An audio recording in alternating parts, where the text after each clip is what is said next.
네, 오늘 뜻깊은 온드림 모바일 병원 출범식 2부 행사를 시작하도록 하겠습니다. 2부는 좌장으로 박건우 고려대학교 의료원 사회공헌 사업 추진단장님 맡아주실 것이고요. 연자는 3분으로 약 15분씩 그렇게 총 45분간 3개 연재가 진행될 예정입니다.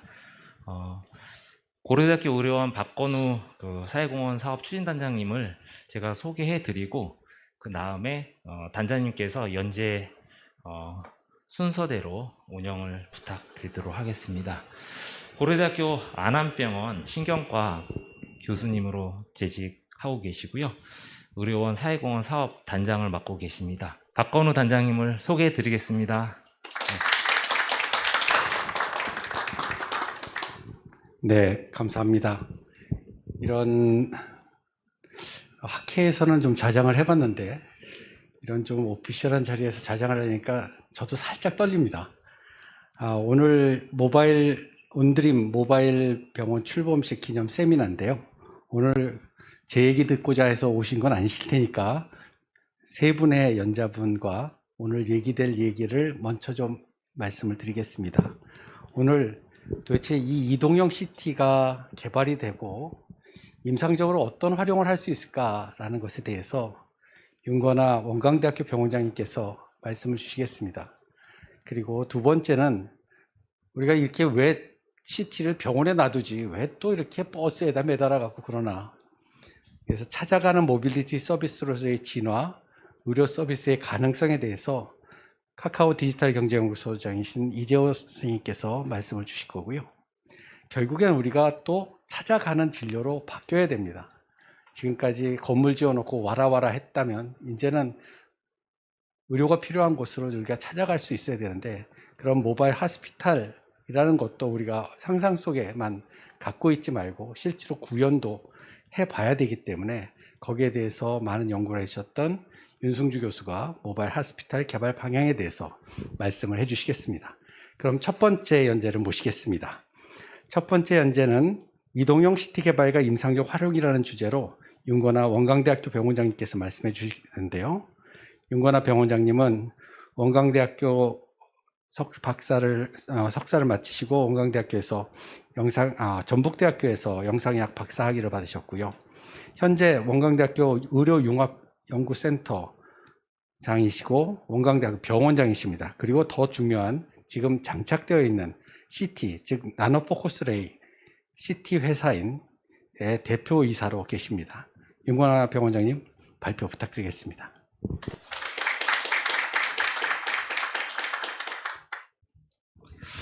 예, 안녕하십니까. 예, 방금 소개받은 원광대학교 병원 윤건아입니다. 동시에 그 나노포커스레이 대표이사를 맡고 있는데요. 오늘 이 자리에 이렇게 온드림 모바일 병원 출범식에 이렇게 초대받아서 이런 말씀을 드리게 되는 것을 정말 영광으로 생각합니다. 코로나 위기 때문에 우리 대한민국의 의료가 전 세계적으로 다 마찬가지지만 굉장히 위기에 있는데, 그 위기 상황에서 그 리더십을 확실하게 발휘해 주시는 우리 김영훈 의료원장님, 그리고 고려대 여러 그 임직원 또 교수님들과 함께 이 자리에 이렇게 있다는 것만으로 저로서도 큰 영광이 아닐 수가 없습니다. 오늘 말씀드릴 그 이동형 CT와 그 임상적인 활용에 대해서 간략하게 말씀드리겠습니다. 어느 날 제가 이동형 CT를 개발해서 이렇게 조금 어나운스를 하고 있었는데, 우리 그 자장 맡고 계시는 박건우 교수님이 저에게 메일이 처음에 오시고 나중에 이제 전화를 한참 통화를 했어요. 아마 이 박건우 교수님의 이 추진력이 없었으면 오늘과 같은 이런 그 행사 자체가 생기지 않고 이런 개념의 하스피탈이 이루어지는데 더 시간이 많이 걸리지 않았을까, 그런 생각이 듭니다. 지금 보여드리는 이 슬라이드는 저희 원광대학교 병원의 야경입니다. 전라북도 익산이라고 하는 이 30만 밖에 안 되는 조그만 도시에서 권역 그 중심의 그런 상급 종합병원을 저희들도 유지하고 있습니다. 많이 어렵지만 고려대학교에서 잘 하고 계시는 이 모델을 저희들도 항상 벤치마킹하면서 따라가려고 그렇게 열심히 하고 있습니다. 코비드 19이 지금 이렇게 스프레드 돼서 팬데믹하게 유지되는 게 뭐 작년에 끝나지 않고 언제 갈지는 모르겠지만 초기에 작년 3월쯤에 이 모바일 시티에 대해서 언급이 나오기 시작했어요. 처음에 중국이 아주 심하게 확산되고 있을 때 중국에서 신화통신에서 생존율을 줄이는데 핵심적인 키워드가 되는 두 가지의 장비를 소개를 했는데 그 중에 하나가 모바일 시티다. 그리고 또 하나가 에크모다. 이렇게 두 가지를 아주 소개를 하면서 그 장비에 대한 필요성을 역설하고 있었습니다.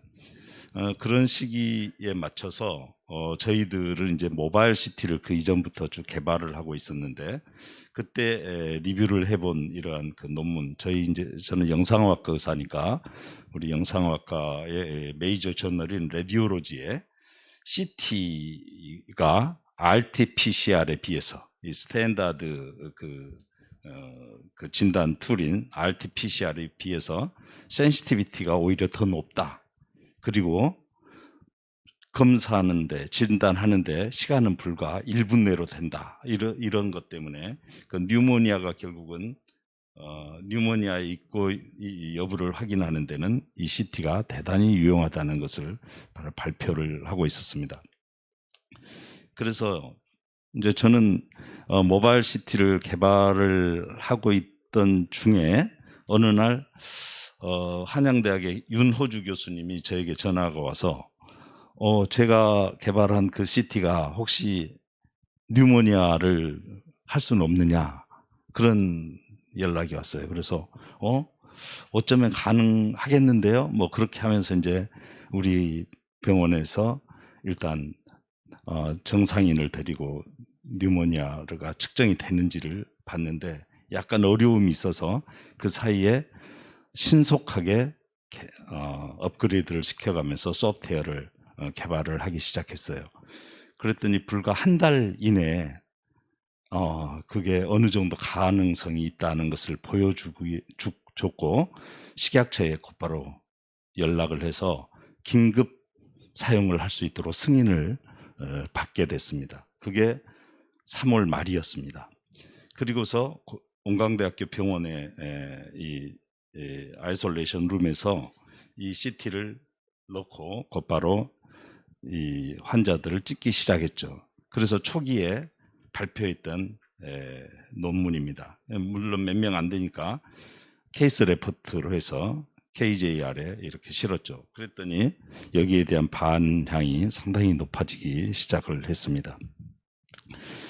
정상적인 그런 CT 16 슬라이스 이상의 CT의 영상 정도는 되지는 않지만 최소한 폐에 뉴모니아의 유무를 확인을 할 수 있고 정상적인 스트럭처, 그다음에 최소한 뭐 브론코스 위에 세컨더리 브론코스 또는 혈관 등등에 대한 구조물들을 전체 이해할 수 있고 또 폐 첨부에서 폐 하부까지 전체를 볼 수 있는 필드 오브 뷰를 확보하기 위한 그런 노력들을 한 결과 보신 바와 같은 이런 정도의 영상은 얻을 수가 있었습니다. 물론 보시는 바와 같이 아주 호모지니어스한 그런 정도, 즉 유니포미티는 조금 떨어지는 점이 있고 이게 일반적인 CT, MD CT에 비해서 시간이 조금 더 걸리기 때문에 그 환자의 모션 아티팩트라든가 레스피레이션 아티팩트에 대해서 민감한 그러한 측면이 있지만은 그럼에도 불구하고 이동 상황에서 특히 아이솔레이션 룸에 들어가서 거기에서 설치해서 찍을 수 있다는 그 커다란 장점이 있는 거죠. 보시는 바와 같이 혈관, 폐에 있는 혈관 등도 충분하게 디텍션이 되고 3차원 영상도 얻어질 수가 있습니다. 보신 바와 같이 브론커스 또는 세컨더리 브론커스의 월도 두께의 유무, thickness가 있는지 없는지, 안에 플러그가 있는지 등은 판단할 수 있을 그런 정도의 영상이 나와서 저희들이 이제 이런 그 CT를 객관적으로 측정을 평가하는 데는 한국 의료영상품질관리원이라고 있습니다. 거기에 의뢰를 해서 영상의학 전문가들로 하여금 충분하게 리뷰를 하게 했습니다. 그래서 최소한 병원에서 사용할 수 있다라는 판정은 저희들이 받게 되었습니다. 그러면 이 CT를 어떻게 해서 개발하게 됐느냐, 그 과정에 대해서 잠깐 설명을 드리겠습니다. 저는 2000년 제가 온가공대학교 병원의 교수로 발령을 받은 것은 1998년이었는데요. 받고 한 3년 후에 온가공대학교 병원에 있으면서 R&D를 좀 해야 되겠다라는 이제 생각을 해서 국가 그 산자부 프로젝트로 X선 현미경이라고 하는 좀 빅 프로젝트를 직접 수행을 하게 됐습니다. PI로 이 활동을 하면서 한 150억 정도의 국가 연구비를 받아서 X선을 이용해서 살아있는 세포의 나노급 분자를 직접 관찰할 수 있는 시스템을 개발하겠다라고 하는 큰 프로젝트를 계획을 하고 그걸 성공을 시켰습니다. 그래서 불과 3년 내에 3년 안, 즉 2025년경에 프로젝트 시작한 지 3년 내에 이 다이아톰이라고 하는 그 세포의 탄소 구조의 육각형 구조를 그때 관찰하였고, 그때 골드 나노 파티클이 세포 내에 들어있는 것들을 저희들이 관찰을 할 수 있는 그런 업적들을 냈었습니다. 이거는 이제 일반 X선하고 다르게 엑스레이를 광학적으로 해석하는 겁니다. 옵틱스. 그래서 이 안에는 엑스레이 옵틱스가 상당히 많은 그 컴포넌트로 들어가고 디자인해서 설계하고 개발을 하는 건데, 일본에 있는 쭈브 대학, 나고야 대학의 여러 연구자들하고 협력을 하면서 제가 MD면서 감히 할 수 없었던 일을 이때 했었죠.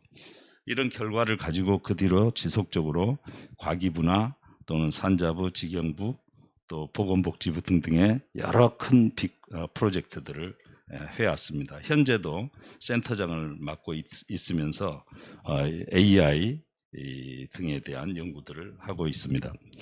그런 과정에서 이것을 개발한 것을 상품화를 해야 되겠다 해서 2007년도에 저희 연구원들을 데리고 이제 벤처 창업을 하게 됐죠. 그 회사가 지금 말씀드린 나노포커스 레이입니다. 엑스레이 현미경은 이보다 훨씬 더 그 기술이 앞서 있는 기술이지만 그게 상품화가 되기가 어려운 그런 기술이라 제 의료에서 사용할 수 있는, 그러면서 기술은 좀 더 보편적인 그러한 것으로 이동형 CT를 개발하게 됐습니다.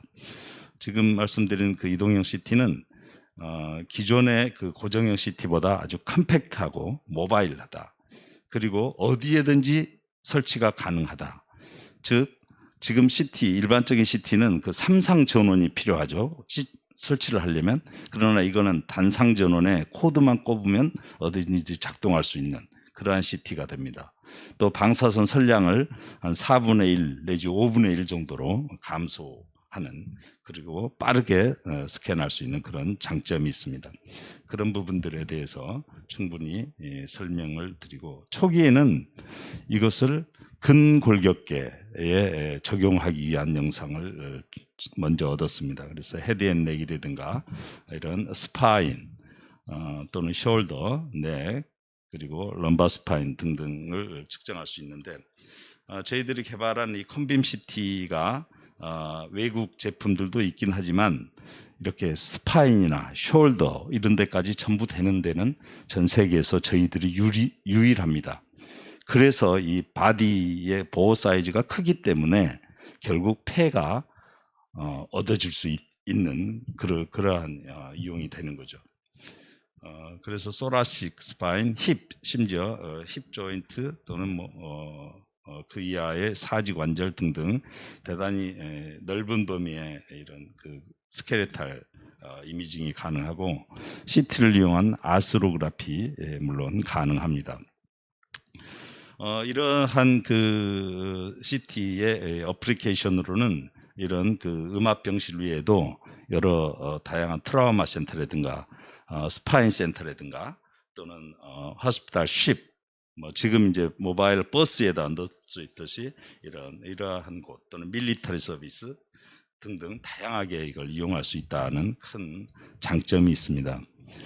그리고 여기에 이제 제가 주안점을 많이 두고 있는 것이 이걸 인공지능 기술을 이용해서 자동으로 분석할 수 있는 그런 기술까지 동시에 개발이 되어 있고, 이거를 원격으로 지금 아마 제 다음 말씀하시겠지만 커넥티드 레디올로지라서 전 세계 어느 곳이든지 특히 영상학과 의사가 없는 곳에서 판독할 수 있는 서비스를 링크를 걸어서 저희들이 여기에 하나의 카드, 이 속에 저희들이 그 USB를 대신할 수 있는 스마트 카드가 하나 저희들이 별도로 제공할 수 있는데요.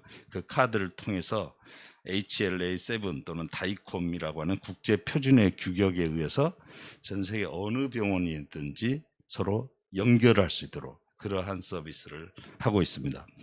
그래서 이걸 제가 그 소개를 했더니 이집트라든가 또는 브라질이라든가 이런 데서 직접 관심이 있어서 제가 그 나라의 관료들을 만나고 소개를 하고 온 적이 있었습니다. 마찬가지로 군병원 이런 데서도 상당히 관심이 있어서 이런 분야에 넓게 앞으로 활용이 될 수 있을 것이다, 그렇게 판단을 하고, 오늘 지금 제시하고 있는 이 모바일 또는 온라인 호스피탈의 아주 핵심적인 장비로 사용할 수 있을 것이고, 앞으로 글로벌하게 이 방향의 트렌드를 적극적으로 저희들이 이끌어가는 하나의 그런 그 중심에서 일을 할 그런 생각을 가지고 하고 있습니다. 짧게 말씀드렸는데요. 이 고려대 병원의 미래에 저희들도 같이 일부분 기여해서 같이 갈 수 있기를 소망합니다. 감사합니다. 네, 김건아 원장님 감사합니다.